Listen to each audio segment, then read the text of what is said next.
मेरे बच्चे, मैं तुम्हारे ही इंतजार कर रहा था और आज मैं तुम्हें बताना आया हूँ कुछ ऐसा जिसके बारे में तुम खुद जानना चाहते हो। मेरे बच्चे ध्यान से सुनो, मैंने तुम्हें तांत्रिकों के बारे में बताया था। मैंने बताया था कि तुम्हारे 3 शत्रु जो तांत्रिक के पास गए थे, पता है बच्चे क्या हुआ है? तो उन्होंने अपनी पूरा पैसा रुपया लगा दिया है। मैंने तुम्हें बताया था, उन्होंने सोचा था कि यह तांत्रिक उनकी सारी परेशानी का हल कर देगा, तुम्हें बर्बाद कर देगा। उन्होंने अपने धन दौलत मेहनत से कमाई गई पूंजी और ना जाने क्या क्या उस तांत्रिक को सौंप दी थी। उन्होंने बलि के नाम पर बलि भी चढ़ाई थी, अन्य सामग्री भी जुटाई थी बच्चे। लेकिन बच्चे, मेरी कृपा से तांत्रिक कुछ भी नहीं कर पाया, क्योंकि वह समझ गया था कि वह किससे पंगा ले रहा है। लेकिन मेरे बच्चे, जब उन्हें पता चल गया है कि तांत्रिक उन्हें बेवकूफ बना रहा है, तो उन तीनों ने विचार किया कि हम एक जानकार के पास जाएंगे और उस जानकार से पूछेंगे कि कोई उस इंसान का कुछ नहीं कर पा रहा। मेरे बच्चे, अब उन्होंने एक और नए तरीके से अपने सवालों का हल ढूंढने की कोशिश की है। वे किसी और जानकार के पास गए। यह जानकार भी एक प्रकार से तांत्रिक ही था, लेकिन वह अपने ज्ञान और सूझबूझ से खेल करने वाला था। तुम्हारा शत्रु उस जानकार के पास गए बच्चे, उन्होंने और उससे पूछा कि तांत्रिक ने हमारे पैसे लिए, हमें बड़े बड़े वादे किए, लेकिन हमारा काम क्यों नहीं हुआ? क्या वह तांत्रिक झूठा था या फिर कोई ऐसी शक्ति जो हमारे काम को रोक रहा है? जब ऐसे सवाल बच्चे उस जानकार से बोले तो उस जानकार ने पहले उनकी बात को ध्यान से सुना। वह जानकार बड़ा चतुर और चालाक था बच्चे। उसने कहा कि तुम्हारा तांत्रिक कोई साधारण व्यक्ति नहीं था। उसने अपने काम में पूरी कोशिश की होगी, लेकिन उसकी शक्ति किसी बड़ी शक्ति के आगे टिक नहीं पाई। मेरे बच्चे, तब वजह बोला, यह शक्ति किसी साधारण व्यक्ति की नहीं हो सकती। जिस व्यक्ति पर तुमने हमला करने की कोशिश की वह कोई आम इंसान नहीं है, उसके पीछे किसी दिव्य शक्ति का हाथ है। उसने कहा, बच्चे, जिस इंसान को तुमने अपना शत्रु समझा है वह किसी माता काली का प्रिय भक्त है। जब भी तुम उसके खिलाफ कोई प्रयास करोगे वह शक्ति तुम्हारे हर कदम को विफल कर देगा। तुम्हारा तांत्रिक भी इस बात को समझ गया था बच्चे। उसने अपनी जान बचाने के लिए कोई कार्रवाई नहीं की। उसने सोचा कि यदि उसने कोई गलत कदम उठाया तो वह खुद बर्बाद हो जाएगा। यही कारण है कि तुम्हारा काम पूरा नहीं हो पाया। मेरे बच्चे, जब तेरे शत्रुओं को जानकार ने ऐसी बातें बताई तो तुम्हारा शत्रु भी घबरा गए। वे सोचने लगे कि इतना खतरनाक कौन हो सकता है। अब इस बात को समझने लगे हैं कि तुझे सीधे नुकसान पहुंचाना उनके लिए नामुमकिन है बच्चे। लेकिन यह बात यहाँ पर खत्म नहीं होता। वह जानकर खुद लालच में आ गया बच्चे। उसने सोचा कि वह इस स्थिति का फायदा उठा सकता है। उसने उनके मन में और डर उठाकर बैठाने के लिए कोशिश किया। उसने कहा कि अगर तुम सच में चाहते हो कि तुम्हारा काम पूरा हो तो तुम्हें और बड़ी पूजा करवानी होगी, तुम्हें और धन खर्च करना होगा और साथ ही कुछ विशेष बलिदान भी देने होंगे। उसने कहा कि इस बार मुझे विशेष सामग्री चाहिए जो बहुत दुर्लभ होता है। तुम्हें यह सामग्री किसी भी कीमत पर लानी होगी। इसके अलावा तुम्हें कुछ विशेष मंत्रों का जाप भी करना होगा। मैं तुम्हारे लिए पूरी कोशिश करूंगा, लेकिन यह आसान नहीं होगा। मेरी बात ध्यान से सुनो बच्चे। सब सुनकर तुम्हारा शत्रु और उलझ गए। वे अब अपने गुस्से और हताशा में और धन खर्च करने को तैयार हो गए, लेकिन उन्हें नहीं पता था बच्चे की मेरी कृपा तुझ पर है। तू जानता है ना बच्चे, जीवन में सब संकट आता है और तब संकट आता है तो पता है क्या होता है? हमारी रक्षा कौन करता है? स्वयं महादेव जी करते हैं, जिसकी हम पूजा करते हैं, जिसकी हम आराधना करते हैं। स्वयं हमारे परमपिता महादेव जी स्वयं रक्षा करते हैं बच्चे और संकेत देते हैं, हमको बता देते हैं। बच्चे कमेंट में बोलो कि हाँ, माता काली जी संकेत देते हैं। मेरे बच्चे, महादेव जी आपसे एक विनती कर रहे हैं, अगर आपने अभी तक चैनल को सब्सक्राइब नहीं किया तो सब्सक्राइब अवश्य कर और वीडियो को तुरंत लाइक कर दीजिए। इससे माता जी को पूर्ण विश्वास हो जाता है कि मेरा भक्त मेरे संदेश को देख रहे हैं, आप मेरा रक्षा करते हैं। मेरे बच्चे, वही ईश्वर जो तुझे संकट आने से पहले ही संकेत देता है, वही तो ईश्वर है। तुम मेरी पूजा करते हो, तुम मेरी आराधना में लीन रहते हो, जब तुम मेरा नाम जपते हो मेरी शक्ति तुझ पर बरसती है। बच्चे, तुम जानता हो ना कि माता काली का प्रकोप कितना शक्तिशाली होता है। जब मैं किसी की रक्षा करता हूँ तो कोई भी तांत्रिक, कोई भी जानकार, कोई भी शक्ति उस इंसान को छू भी नहीं सकता। बच्चे, इसलिए आज तक तुम पर कोई भी नकारात्मक शक्ति हावी नहीं हो सकी। मेरे बच्चे, धन्यवाद दो महादेव जी को कमेंट में बोल कि धन्यवाद माता, आपका आशीर्वाद मुझ सदैव बना रहे। मेरे बच्चे, जब वे पहले तांत्रिक के पास गए थे ना, उसने उन्हें केवल धोखा दिया था, तब उनकी उम्मीदें टूट गया था, लेकिन वे अब भी हार मानने को तैयार नहीं थे बच्चे। इसलिए उन्होंने दूसरे जानकार का सहारा लिया था और उस जानकार ने उनकी बात सुनकर साफ साफ कह दिया था बच्चे कि जिसे तुम नुकसान पहुंचाने की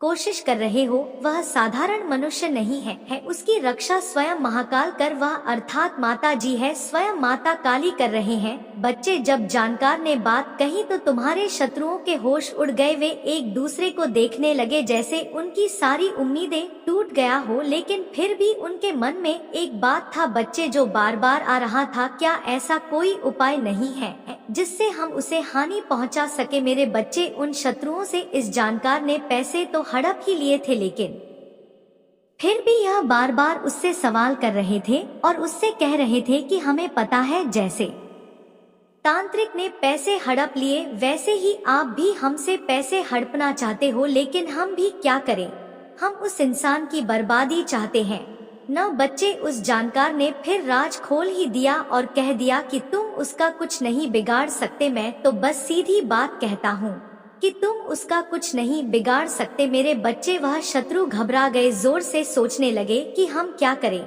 जानकार ने गहरी सांस ली बच्चे और कहा कि मैंने तुमसे पहले भी कहा था कि उस व्यक्ति पर महादेव की कृपा है, जो उनकी में है उसे कोई भी शक्ति छू नहीं सकता। अगर तुमने कुछ और करने की कोशिश की तो खुद तुम्हारा ही सर्वनाश हो जाएगा। लेकिन बच्चे, तुम्हारे शत्रु हार मानने वाले नहीं थे, दुष्ट थे। उनकी हताशा इतनी बढ़ चुका था कि बार बार वही सवाल पूछ रहे थे, कुछ तो उपाय होगा, कोई मंत्र होगा, कोई पूजा होगी, कोई बलि होगी, कुछ भी हो, हमें उसका सर्वनाश चाहिए। मेरे बच्चे, जानक गुस्से में आ गया था। उसने अपनी आवाज ऊंचा करके कहा कि तुम्हें समझ नहीं आ रहा, मैं पहले ही कह चुका हूँ कि उसकी रक्षा करने वाली शक्ति है, कोई साधारण शक्ति नहीं है, और वह स्वयं महादेव का आशीर्वाद है उस पर। लेकिन तेरे शत्रु अब भी पीछे नहीं हटे बच्चे। वह उसको ऐसे घुमाने लगे कि हमें तो आप बता दो। उनमें से एक बोला, अगर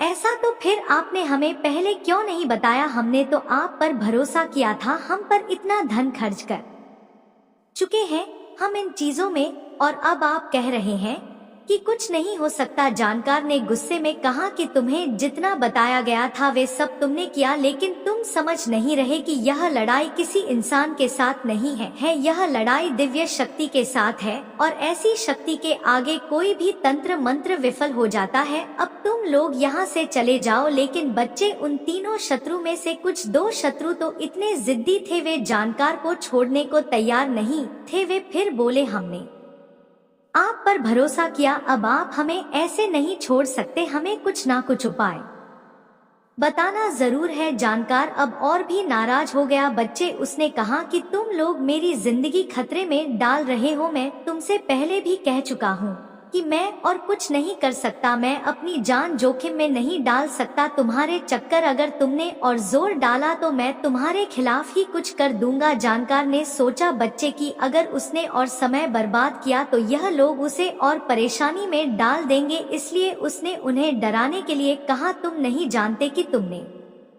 किसके खिलाफ साजिश की है। माता की कृपा वाले व्यक्ति को परेशान करने का परिणाम केवल बर्बादी है। अगर तुम लोग अपनी जान की सलामती चाहते हो तो यहाँ से चले जाओ और उससे माफी मांगो। बच्चे अब शत्रु और भी डरे हुए थे। उनमें से एक ने कहा कि अगर हमें माफी मांगनी पड़े, जो पड़ोसी था बच्चे उसने कहा, तो हम कैसे करें।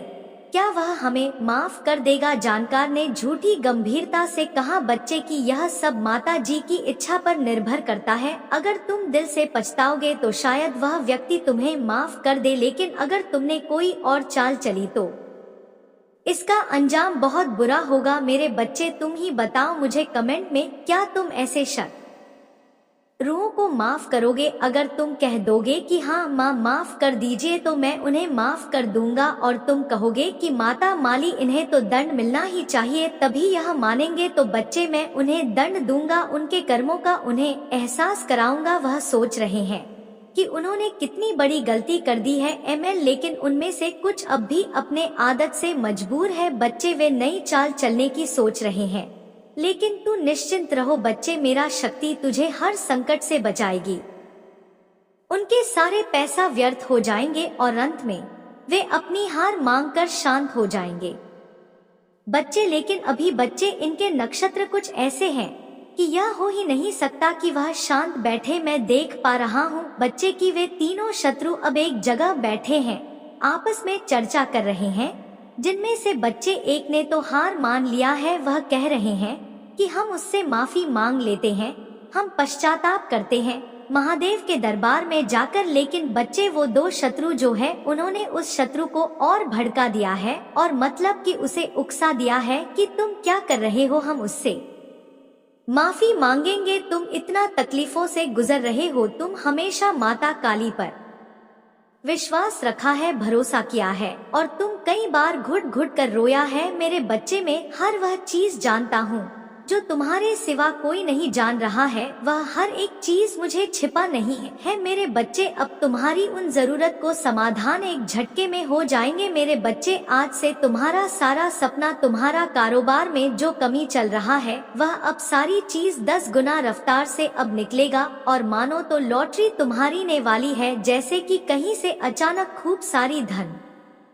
तुम्हारा अलग अलग रास्ते से आना शुरू हो जाए, उसे लॉटरी लगा कह सकते हैं। मेरे बच्चे, इस संदेश के अंत में तुम्हें जो बताने जा रहे हैं उसे सुनकर तुम खुशी से अपनी आंखों में आंसू रोक नहीं सकोगे। यदि तुम्हें माता काली की चमत्कारों पर विश्वास हो तो लाइक करके अभी टाइप करें, जय माँ काली। मेरे बच्चे, महादेव को प्रणाम करना चाहते हैं तो माता जी के इस चैनल को अभी सब्सक्राइब कर ले, इससे आपकी सारी मनोकामना है माता काली अपनी नजरिया से देखकर सबसे पहले तुम्हारी परेशानी दूर हो जाएगी। मेरे बच्चे, तुमने तो ऐसा कर दिया, मैंने भी नहीं सोचा था। तुम जो हमेशा सच्चाई और हमेशा अच्छाई के बारे में सोचते हो, इसीलिए तुम्हारा पुण्य की गठरी भर चुकी है, अब तुम्हें मिलने वाला है। मेरे बच्चे, तूने ऐसा कभी कल्पना भी नहीं किया होगा जो तुम्हें मिलने वाला है। आज मैं तुम्हें बता दूं मेरे बच्चे, तुम्हें बेशुमार दौलत, धन, घर, बंगला, गाड़ी, इन सारी चीजों की कभी कमी नहीं होने वाला है। मेरे बच्चे, तुम धीरज से काम लो, तुम्हें बिल्कुल घबराने की कोई जरूरत नहीं है। मेरे बच्चे, मैं तुम्हारे साथ हमेशा खड़ा हूँ,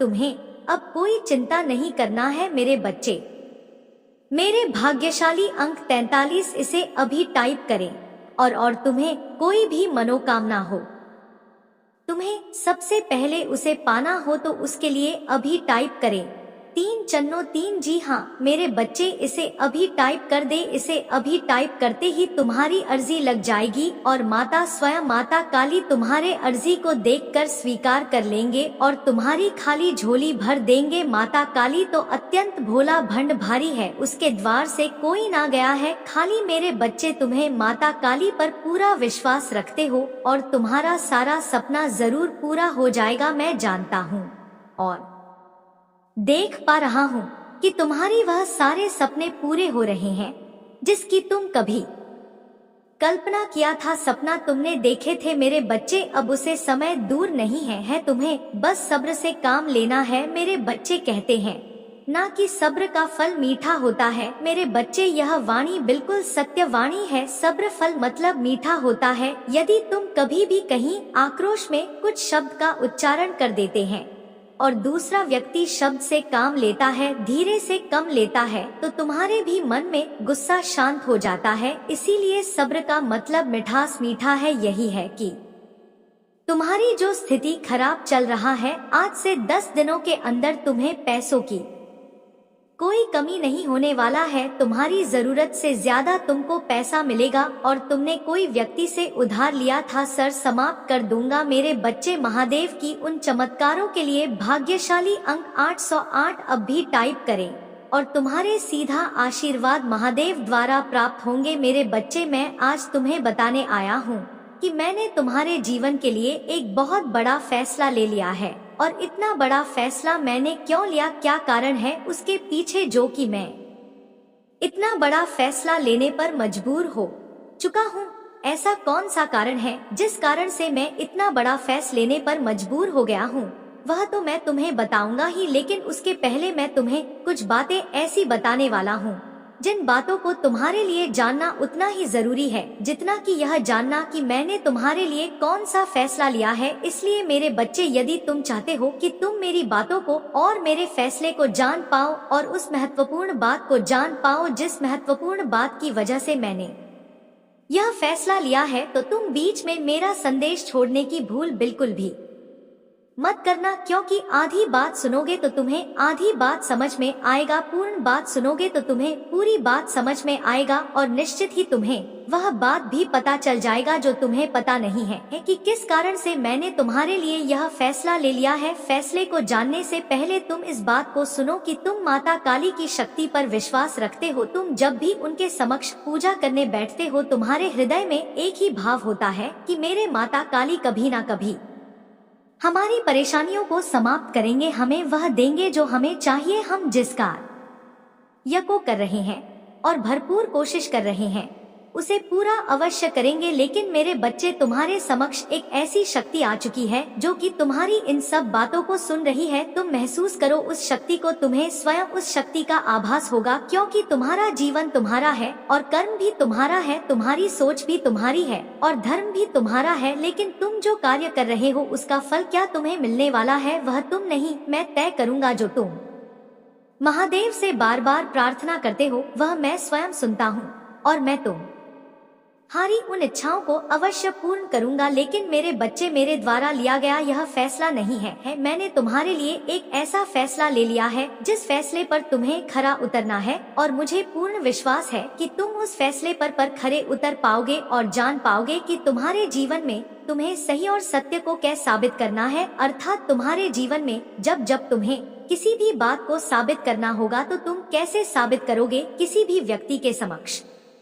अपनी बात को रखने के साथ साथ तुम्हें धैर्य रख करके उस बात का मूल्यांकन करना होगा और तुम उस समय का भी इंतजार करोगे जिस समय वह व्यक्ति तुम्हारी बात पर पूर्ण विश्वास करे और तुम्हें उस समय धीरज रख होगा। इसके साथ साथ तुम्हारे हृदय के अंदर अभी अभी जो धारा उत्पन्न हुई है, अर्थात जो सोच उत्पन्न हुई है, उस सोच के बारे में तुम्हें जानकर बहुत ही ज्यादा हैरानी होगी। मेरे बच्चे, किसी कार्य के बारे में जब भी सोचते हो तो तुम खुश हो जाते हो, लेकिन जैसे ही उस कार्य को करना प्रारंभ करते हो तो डरना प्रारंभ हो जाता है। अर्थात तुम्हारे हृदय का डर अभी भी निकल नहीं रहा और ना ही तुम उस डर को निकाल पा रहे हो। तुम सोच तो रहे हो कि तुम उस डर को निकाल पाओ, लेकिन वह डर तुम्हारे हृदय में विराजमान होकर तुम पर हावी हो चुका है। उसका कारण केवल इतना है कि जब जब तुम किसी भी कार्य पर कदम बढ़ाते हो तो तुम अपने कदमों को बढ़ाते हुए डरते हो। इस बात का भय तुम्हें सताने लगा है कि तुम्हारे इर्द गिर्द रहते शक्ति क्या तुम्हें पूर्ण रूप से जीत प्राप्त कराएगी, क्या जो तुम काम कर रहे हो उसे पूर्ण करेगी। मेरे बच्चे, वह शक्ति जो तुम्हारी हर बात को सुनती है और हर बात को समझती है, क्या वह तुम्हें जीत के लिए शक्ति देगी या नहीं? और ही एक कारण है जिस कारण की वजह से मैं यह फैसला लेने पर मजबूर हो गया हूँ कि अब चाहे कुछ भी हो जाए, लेकिन तुम्हारे जीवन में मैं ऐसा कभी नहीं होने दूंगा। और वह कुछ बात ऐसी है कि जब जब तुम महादेव से प्रार्थना करते हो, जब जब तुम उनके समक्ष अपनी परेशानी को कहते हो, कोई बात कहते हो, तो तुम्हें बस केवल एक कार्य करना है और तुम परेशानी मुक्त हो जाओगे। क्योंकि मेरे बच्चे, अब ध्यान दो जो कह रहा हूँ। जब भी आज के बाद तुम माता के समक्ष पूजा करने जाओगे या किसी भी बेलपत्र को चढ़ाओगे या कोई भी ऐसा पुष्प चढ़ाते हुए या किसी भी पूजा में तुम केवल माता को स्मरण कर रहे हो, तो जब तुम भोलेनाथ के समक्ष पूजा करते हो अर्थात शिवलिंग पर पूजा करने जाते हो, उस समय जब भी तुम शिवलिंग को भोलेनाथ कहकर पुकारते और उनसे अपनी कोई भी मनोकामना मांगो, तो तुम साथ में यह जरूर कहना कि भोलेनाथ और माँ पार्वती दोनों ही मेरी इस मनोकामना को पूरा करें। क्योंकि मेरे बच्चे, मैं अधिकतर देख रहा हूँ कि शिवलिंग के समक्ष पूजा करते समय तुम मेरा नाम नहीं पुकारते, तुम केवल महादेव का नाम पुकारते हो और तुम मुझे स्मरण करना भूल जाते हो। इसलिए आज मैंने यह फैसला किया है कि जब जब तुम उनके शिवलिंग के समक्ष पूजा करते समय मेरा नाम भी पुकारोगे तो तुम्हारी मनोकामना में शीघ्र ही पूर्ण कर दूंगा। मेरे बच्चे, इस बात को अवश्य ध्यान रखना कि यदि तुम किसी भी बात को कह रहे हो अर्थात किसी भी इच्छा को पूरा करने के लिए प्रार्थना कर रहे हो, तो अपने हृदय में विश्वास रखकर ही करना। पूजा करते समय तुम्हारे इर्द गिर्द जो लोग भोलेनाथ की पूजा कर रहे हैं वह भी उतनी ही भोलेनाथ की शक्ति में विश्वास रखते हैं जितने कि तुम, और उनके हृदय में भी भोलेनाथ उसी तरह विराजमान है जिस तरह तुम हमारे हृदय में विराजमान है। जितना तुम उनसे प्रेम करते हो उतना ही वह भी से प्रेम करते हैं। जितना तुम्हारा उनके प्रति विश्वास है उतना ही उनके प्रति भी विश्वास है। मेरे बच्चे, इस बात को ध्यान रखना जरूरी है कि तुम जब भी पूजा करो तो किसी भी व्यक्ति को जल्दी के चलते धक्का देने का प्रयास भूलकर भी मत करना। मैंने ऐसा कई बार आभास किया है कि जल्दी के चलते तुम किसी भी व्यक्ति को धक्का दे देते हो और तुम्हें बहुत ही जल्दी है पूजा करने की। तुम यह भूल जाते हो कि तुम्हारे समक्ष आया हुआ व्यक्ति भी भोलेनाथ का उतना ही पुजारी है जितना कि तुम, उतना ही वह भी विश्वास रखता है। जितना कि तुम, उसका समय भी उतना ही कीमती है जितना कि तुम्हारा समय कीमती है, और उसके हृदय में भी भोलेनाथ उतना ही विराजमान है जितना कि तुम्हारे हृदय में विराजमान है। लेकिन मेरे बच्चे, तुम जैसे ही धक्का मक्की करके आगे जाने का प्रयास करते हो, यहीं पर तुम सबसे बड़ी गलती कर देते हो। क्योंकि जिन माता काली की पूजा को करने के लिए तुम बेसब्र हो रहे हो, उनके भक्त को धक्का दे रहे हो।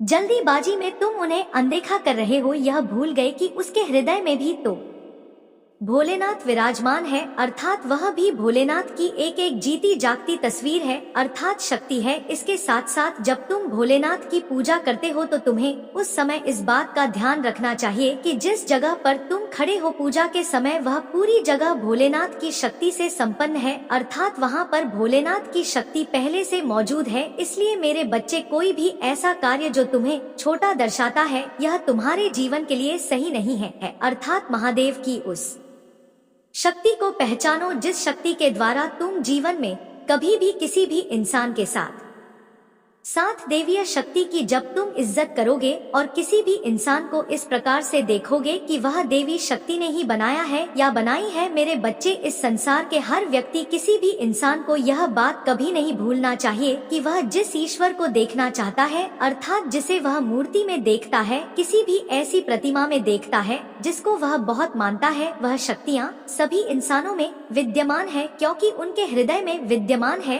और यदि ईश्वर के बनाए हुए इंसान का निरादर करता है या वह उन्हें अनदेखा कर देते या वह उन्हें अनदेखा कर देता तो निश्चित ही वह ईश्वर की बनाई हुई शक्ति का निरादर करता है। इसलिए मेरे बच्चे, कभी भी यह बात मत भूलो कि तुम्हारे जीवन में जो कुछ हो रहा है वह ईश्वर की मर्जी से हो रहा है। कर्म जो कर रहे हो वह तुम अपनी मर्जी से कर रहे हो, वह तुम्हें जो कर्म सही लगते हैं वह तुम करते हो, और जो ईश्वर को तुम्हारे लिए सही दिखाई देता है ईश्वर तुम्हारे लिए अवश्य करते हैं। यदि तुम्हें कोई भी चीज गलत दिखाई देता है या तुम्हें ऐसा आभास होता है कि तुम्हारे जीवन में कुछ गलत हो रहा है, तो इस बात का विशेष ध्यान रखो कि वह तुम्हारे साथ गलत नहीं हो रहा। तुम्हारे जीवन में आगे के समय में तुम्हें उसका फल प्राप्त होगा, अर्थात तुम्हें आगे जाकर इस बात का आभास होगा कि जो तुम्हारे जीवन में हो चुका है वह सही हो चुका है और तुम्हारे जीवन के लिए वह अति उत्तम है। यदि तुम इस तरह के भाव को लेकर चलते हो तो निश्चित ही जीवन में आगे जाकर तुम बहुत ही ज्यादा खुशियाँ प्राप्त करते हो, बहुत ही ज्यादा तुम मेरे आशीर्वाद को प्राप्त करते हो, और वह उम्मीद अब तुम्हारे जीवन में खरी उतरने वाला है। अर्थात वह इच्छा री अपूर्ण होने का समय आ चुका है, क्योंकि तुम्हारे जीवन में कुछ ऐसा हुआ जिसकी वजह से तुम्हारी वह इच्छा अवश्य ही पूर्ण की जाएगी, और वह मैं करूँगा, क्योंकि मेरे बच्चे तुम्हारी इच्छा को पूर्ण करना एक महादेव का कर्तव्य होता है। अर्थात जब बच्चा कुछ मांगता है तो माँ उसकी बात को अवश्य ही सुनता और समझता हूँ। इसी प्रकार मैं तुम्हारे जीवन में तुम्हारे उस कार्य को पूर्ण करता हूँ और तुम्हारी उस इच्छा को अवश्य ही पूर्ण करूँगा जिसको पूरा करना तुम्हारा कब से सपना था, और अब वह सपना शीघ्र ही पूरा होने वाला है। लेकिन मेरे बच्चे, बस तुम एक बात का स्मरण रखना कि तुम्हारी वह इच्छा कैसे पूरा होगा वह तुम जान लो। केवल एक बार तो निश्चित ही वह इच्छा अवश्य ही पूर्ण हो जाएगी। किसी भी बच्चे के लिए बहुत ही ज्यादा सौभाग्य की बात होता है कि उसकी कोई भी इच्छा जो उसने काफी समय पहले सोचा था और उसके लिए काफी प्रयास किया और वह एकदम से पूर्ण हो जाए, यह सोचने समझने की शक्ति से भी बाहर होती है। क्योंकि मेरे बच्चे, इंसान उस बात को सोच भी नहीं पाता जो पूरा होना प्रारंभ हो जाता है, और वह तुम इस प्रकार से करो कि आज जब तुम मेरे संदेश को सुन रहे हो, उस दिन के पश्चात जैसे ही सोमवार का दिन आएगा,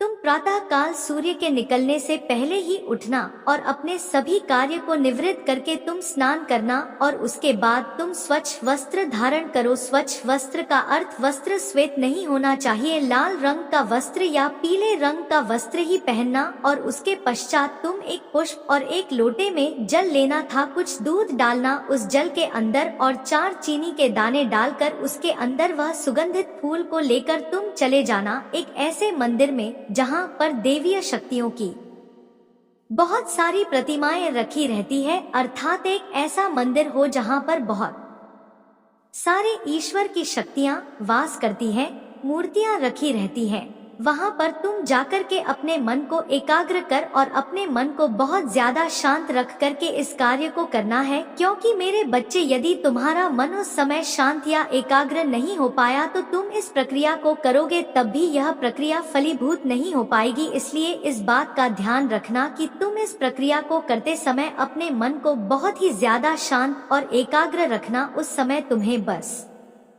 उस देवीय शक्ति का स्मरण होना चाहिए जिस देवीय शक्ति को तुम सबसे ज्यादा मानते हो, और इस देवीय शक्ति का स्मरण करते हुए तुम्हें शिवलिंग पर यह जल चढ़ाना है। और ध्यान रखना कि तुम अपने लोटे को अंगूठे की और उंगलियों की सहायता से कुछ इस प्रकार पकड़ना, जब तुम जल डालो तो तुम्हारा लोटा तुम्हारे सिर से ऊंचा ना निकले, अर्थात तुम्हारे सिर से नीचे और तुम्हारी छाती के बराबर वह लोटा होना चाहिए। और जैसे ही तुम जल को अर्पित करोगे उस समय शिवलिंग को बहुत ही ज्यादा ध्यान से देखते हुए बार बार ओम नमः शिवाय बोलते हुए उस पर चंदन से केवल एक बार टीका करते समय तुम्हारी जो भी मनोकामना होगी वह मांग लेना।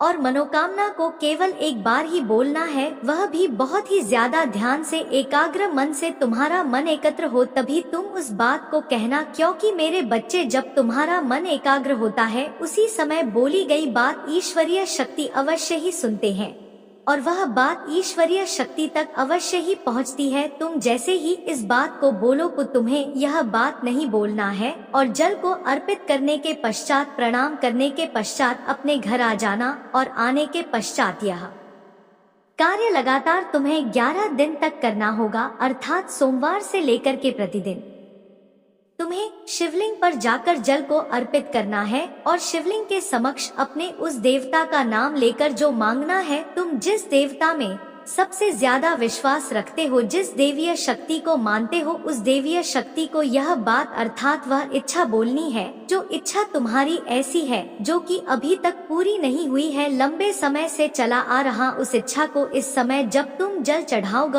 और अपने उन देवता से इस बात को बोलो कि जो तुम्हें पूर्ण करनी है, अर्थात तुम्हारी वह अधूरी इच्छा जिसे तुम पूर्ण कर चाहते हो, तुम उस इच्छा को बोलोगे तो शीघ्र ही तुम्हारी वह इच्छा वह शक्ति सुनेगी भी और पूर्ण भी करेगी। क्योंकि मेरे बच्चे, जब मन एकाग्र होता है तो तुम्हारी उस शक्ति अर्थात जिस शक्ति को तुम सबसे ज्यादा मानते हो उसके साक्षात्कार होते हैं।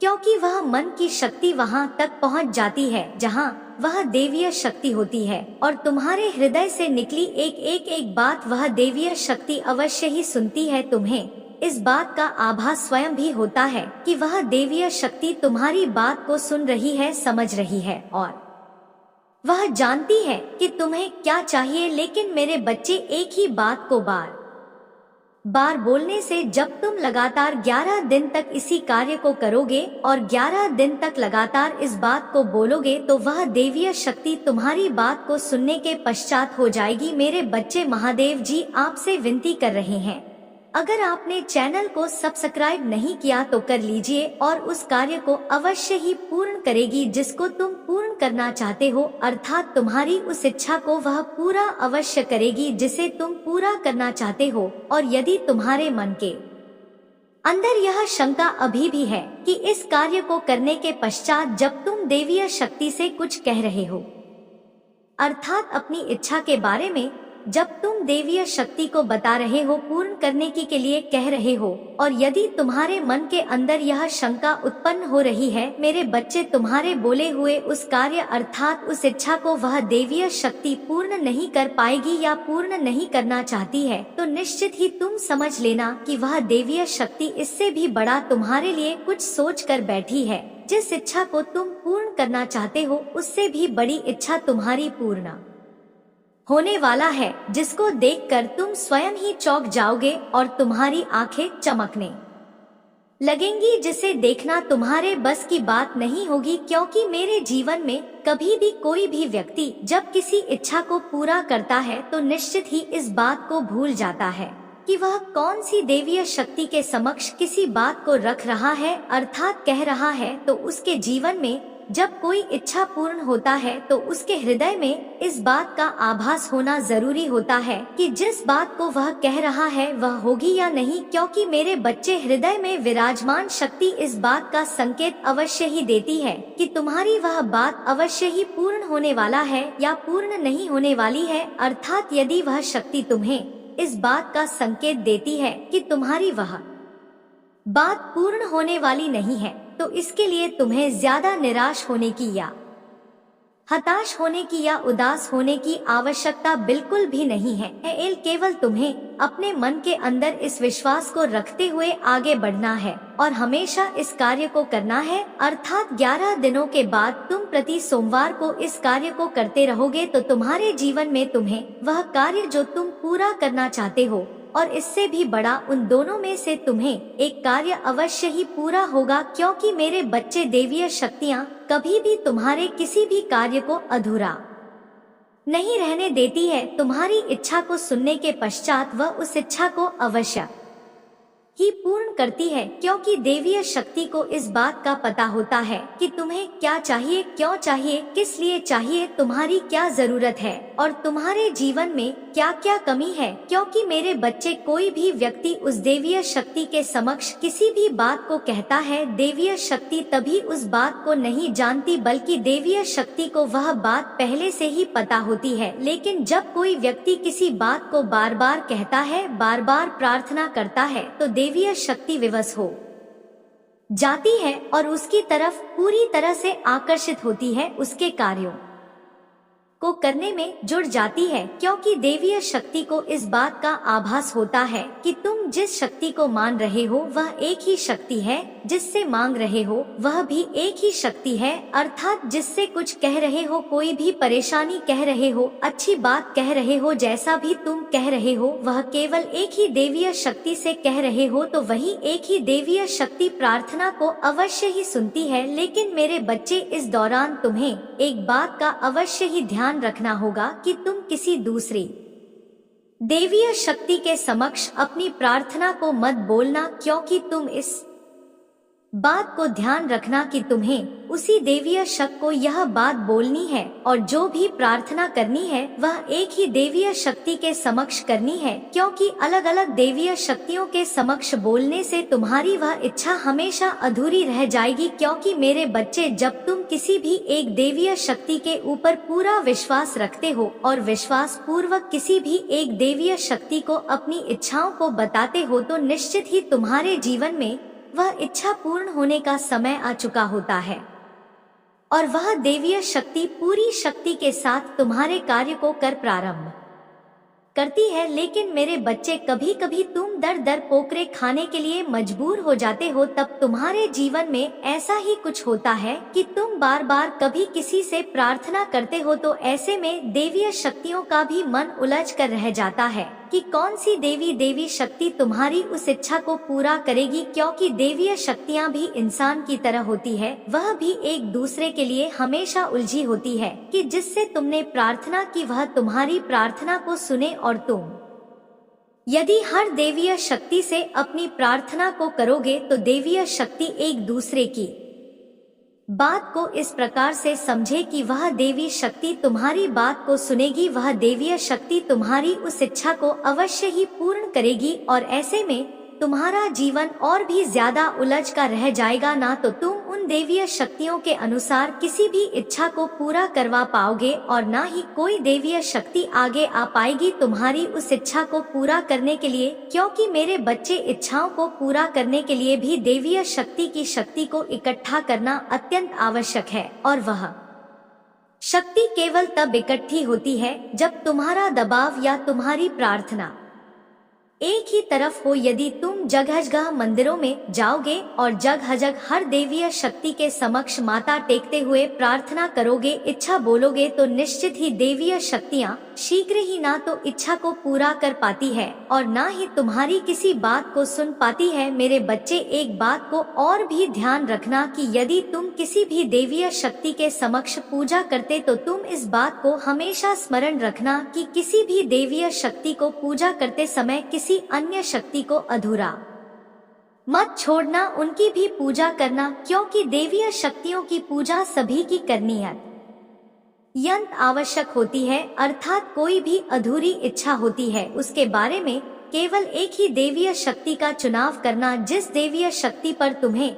सबसे ज्यादा यह भरोसा हो तुम्हारा, वह इस बात को माने कि वह देवीय शक्ति तुम्हारी इस इच्छा को अवश्य ही पूर्ण कर सकती है। फिर तुम्हें स्वयं ही दिख जाएगा कि तुम्हारी वह इच्छा कैसे वह झट से पूरी करती है, और तुम खुली आंखों से जिस सपने को पहले से देख रहे थे वह सपना तुम्हारा पूरा होने लगा है, और तुम्हें भी इस बात का आभास हो ही जाएगा कि जो देवीय शक्ति तुम्हारी बात को सुन रही थी, जिसके समक्ष जाकर तुम बार बार प्रार्थना कर रहे थे, उस माता काली जी के देवीय शक्ति ने तुम्हारे उस कार्य को पूर्ण करना प्रारंभ कर दिया है। लेकिन मेरे बच्चे, उसके लिए तुम्हें कुछ समय इंतजार भी करना होगा और उस देवीय शक्ति की पूजा भी करना होगा। तुम उस देवीय शक्ति का साथ ना छोड़ करके बार बार उनके समीप रहो, बार बार उन पर विश्वास करो, बार बार उनकी पूजा करो उनके समक्ष। कभी भी तुम्हारे मन के अंदर अविश्वास उत्पन्न नहीं होना चाहिए। हमेशा